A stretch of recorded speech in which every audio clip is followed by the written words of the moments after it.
இப்பயே இறைவன் கொடுக்கலன்னு சொல்லி அவன் அவசரப்படுத்துறோம்.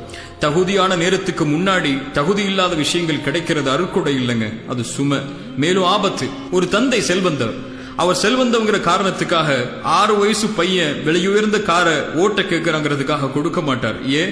6 வயசுல அந்த காரை ஓட்டுறது ஆபத்துன்னு அவருக்கு தெரியும்.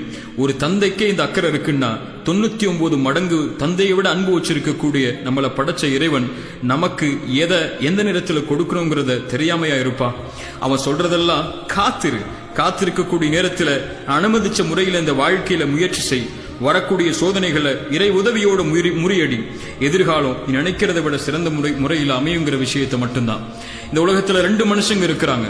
சோதனைகளுடைய காலத்துல காத்திருக்காம அவசரப்பட்டு உடனே சோதனைகள் நீங்கணும்னு சொல்லி இறை கட்டளைக்கு மாறுபட்டு மேலும் சோதனைகள்ல சிக்கி கவலை ஏற்பட்டு இறைவனையை குறை சொல்லக்கூடிய மக்கள் ஒருபுறம், சோதனைகள் வரும்போது தன்னாலான முயற்சியை செய்து பொறுமையை கடைபிடித்து இறை கட்டளைக்கு கட்டுப்பட்டு நல்ல குணங்களோடு நடந்து கொண்டு இறைவன்ட்ட, இறைவா உனக்கு தெரியும் என் வாழ்க்கையுடைய பாதை, நீ என்னை கண்காணிக்கிற, என் ஒவ்வொரு எட்டும் உனக்கு தெரியும், நான் முயற்சி செய்யற, எனக்கு நீ நியமிச்ச நேரத்தை காலத்தை எதிர்பார்க்கிற, நீ விரும்புறத கொடு இறைவா, விரும்பாததற்கு காத்திருக்கிறன்னு சொல்லக்கூடிய கூட்டம் இன்னொரு புறம்.